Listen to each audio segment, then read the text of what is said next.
Bismillahirrahmanirrahim. Assalamualaikum warahmatullahi wabarakatuh. Di sini kita kembali lagi di perkuliahan di konsep dasar bahasa Indonesia. Kali ini saya akan memaparkan terkait dengan pengembangan bacaan anak sekolah dasar. Materi-materi ini kami harapkan bisa menjadi pemacu, menjadi pendorong untuk teman-teman mahasiswa semuanya untuk bangga mempelajari bahasa Indonesia dan juga bangga mengajarkan anak-anak kita untuk bisa membaca dan juga belajar dengan giat.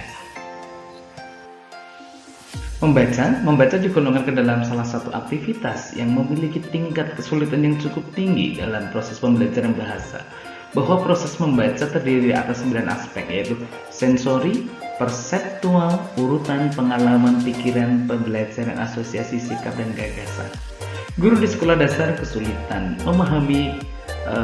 pemahaman siswa sangat berpengaruh dalam pembelajaran. Jadi kesulitannya di alam siswa yaitu rata-rata adalah keterbatasan kemampuan antar siswa dalam memahami bacaan yang ada berbeda-beda. Kebanyakan siswa merasa kesulitan dalam memahami bahan bacaan yang disajikan. Ketidakmampuan tersebut mengakibatkan tujuan pembelajaran yang diharapkan tidak dapat tercapai. Melalui pemilihan bahan ajar atau bahan bacaan yang baik, diharapkan proses pembelajaran yang dilakukan guru dan siswa dapat optimal untuk mencapai standar kompetensi lulusan yang telah ditetapkan oleh Departemen Pendidikan Nasional. Faktor bahan bacaan. Faktor bahan bacaan ini menjadi hambatan tersendiri dalam implementasi pembelajaran siswa SD. Jadi kadang-kadang memang susah sekarang mencari bahan bacaan untuk anak ya. Lebih mudah mencari bacaan untuk orang dewasa daripada untuk anak. Hal yang dapat dilakukan guru adalah dengan menyediakan sarana berupa buku-buku bacaan yang diperlukan siswa dalam proses pembelajaran secara tepat. Implementasi kurikulum 2013 menuntut pembelajaran dengan pendekatan ilmiah. Jadi bagaimanapun caranya, guru harus selalu senantiasa memotivasi dirinya sendiri untuk mencari cara-cara pendekatan ilmiah untuk mengajarkan siswa terkait dengan membaca. Pendekatan saintifik sendiri menuntut proses pembelajaran menghasilkan peserta didik produktif, kreatif, inovatif, dan efektif melalui penguasaan sikap, keterampilan, dan pengetahuan yang terintegrasi. Jadi pendekatan-pendekatan ini mengandung terkait menuntut guru untuk merangsang siswa untuk produktif. Jadi apa yang dia pikirkan siswa bisa mampu mengeluarkan ide dan gagasan yang dia miliki, kreatif sampai tindakan-tindakan yang dilakukan siswa jadi kreatif, inovatif, dia punya ide-ide atau menginovasi sesuatu yang sebelumnya sudah ada dan efektif ya. Terutama penguatan sikap. Jadi sikap siswa untuk rasa ingin belajarnya tinggi, keterampilan membacanya juga terampil, dan pengetahuan yang saling terintegrasi, jadi saling mendukung antara satu dengan yang lainnya. Bahan bacaan sebagai materi. Bahan bacaan sebagai materi dalam membaca harus dirancang sesuai dengan pendekatan saintifik yang hasil akhirnya mampu meningkatkan dan menyeimbangkan antar kemampuan untuk menjadi manusia yang baik dan manusia yang memiliki kecakapan dan pengetahuan untuk hidup secara layak. Dari peserta didik meliputi aspek kompetensi, sikap, pengetahuan, dan keterampilan. Sekali lagi kami sampaikan bahwa siswa kita harapkan memiliki sikap dan pengetahuan dan keterampilan dalam satu kesatuan yang utuh dan itu berkualitas. Penguasaan bahan bacaan cerita bergambar dipilih sebagai media untuk meningkatkan minat baca siswa karena bahan bacaan cerita bergambar memiliki daya tarik yang tinggi bagi anak-anak. Ini kita harapkan bahan bacaan yang sudah ada ini memiliki unsur visual, yaitu memiliki unsur gambar sehingga anak mampu tertarik dengan apa yang dia baca gitu. Awal mulanya tertarik dengan gambarnya yang bagus, dengan pewarnaan yang menarik, dengan gambar yang lucu. Jadi Bapak Ibu semuanya ataupun para mahasiswa ketika menyusun materi atau memberikan bahan bacaan, jangan lupa memberikan unsur-unsur visual yaitu gambar. Penguasaan bahan bacaan pada materi mata pelajaran bahasa terutama dalam keterampilan membaca digunakan untuk membantu pemahaman siswa. Bahan bacaan yang digunakan dapat digunakan untuk menyampaikan pendidikan karakter siswa sesuai dengan yang diharapkan. Jadi kalau sekarang di K13 itu lebih banyak ke tematik. tapi hampir unsur dalam pembelajarannya adalah banyak membacanya gitu ya. Hampir semua buku anak ataupun buku guru menginkludkan terkait dengan membaca. Jadi Bapak Ibu semuanya, meskipun sudah ada buku siswa, kadang-kadang kita harus memberikan bahan bacaan tambahan seperti komik ataupun poster yang ada ceritanya dan lain-lain.